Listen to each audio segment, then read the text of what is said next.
En el módulo 3 hablaremos sobre la declinación de producción. En la industria petrolera se usa el término declinación para englobar una serie de factores que inciden en la pérdida de la capacidad de producción de un pozo o de un yacimiento. Las curvas de declinación se usan generalmente para determinar la vida productiva y las reservas remanentes de un campo o yacimiento. En el análisis de las curvas de declinación de producción, el mecanismo de producción del yacimiento tiene un efecto predominante. Con respecto a los tipos de declinación, existen básicamente tres tipos: exponencial, hiperbólica y armónica. El uso de alguna de ellas va a depender de cómo la producción se comporte en un gráfico de comportamiento. La forma que tome la curva es la que va a definir el correcto uso de los diferentes métodos. La integridad y ética profesional del analista juega un papel importante. Este es uno de los métodos más usados para estimar reservas recuperables. La forma como se trace la línea base para predecir comportamiento futuro y de reservas va a influir directamente en la estimación de las mismas.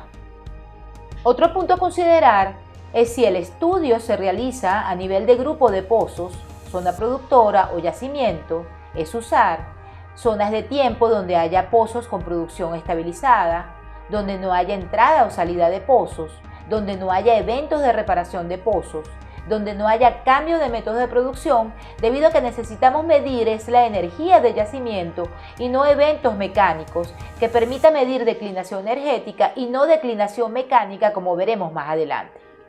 A continuación mostraremos la expresión matemática que rige la declinación del yacimiento.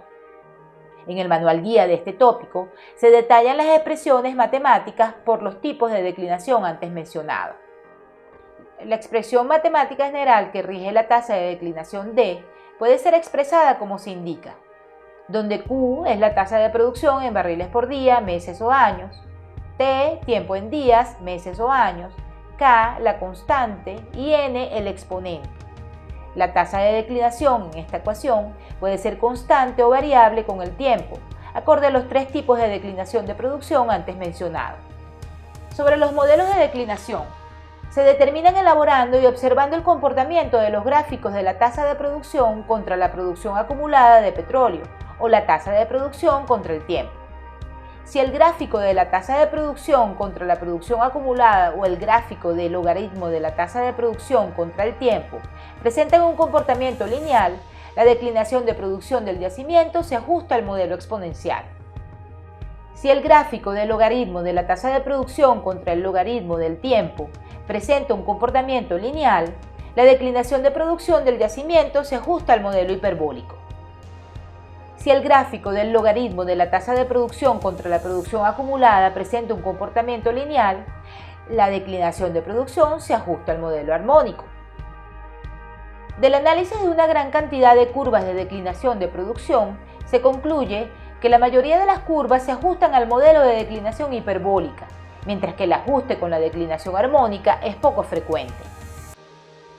Igualmente, en los modelos de declinación podemos hablar de declinación energética, la cual refiere a la disminución progresiva de la productividad de un pozo o la reducción de la capacidad de producción por agotamiento de la energía natural o presión del yacimiento, por la producción de agua y o gas provenientes de la formación y también por la disminución de la movilidad del petróleo en la formación. En relación a la declinación mecánica, representa la pérdida de producción debido a las restricciones al flujo por las obstrucciones mecánicas o al cierre de pozos por el mal funcionamiento o daño en los equipos. A continuación hablaremos sobre los factores que afectan la curva de producción, lo cual permitirá definir de qué tipo de declinación se trata.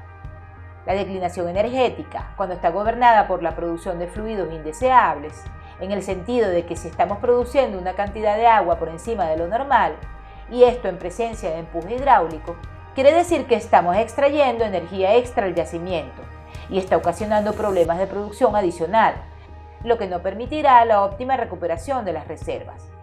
O si estamos en presencia de agotamiento de energía natural o una excesiva declinación de presión, o entonces el mecanismo de empuje actuante no es suficiente para la recuperación de las reservas.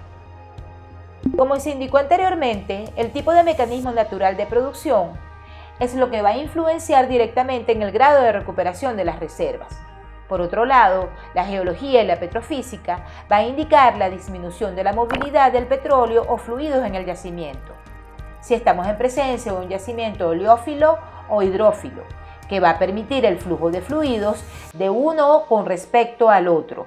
Este aspecto está muy relacionado con los tres casos antes mencionados. Con respecto a la declinación mecánica, mucho se ha discutido sobre los factores mecánicos que inciden en la pérdida de producción. Se ha dicho fehacientemente que la completación o terminación adecuada es la que opone menor resistencia al flujo de fluidos. En los procesos de producción se abunda en detalles de los aspectos de completación de un pozo.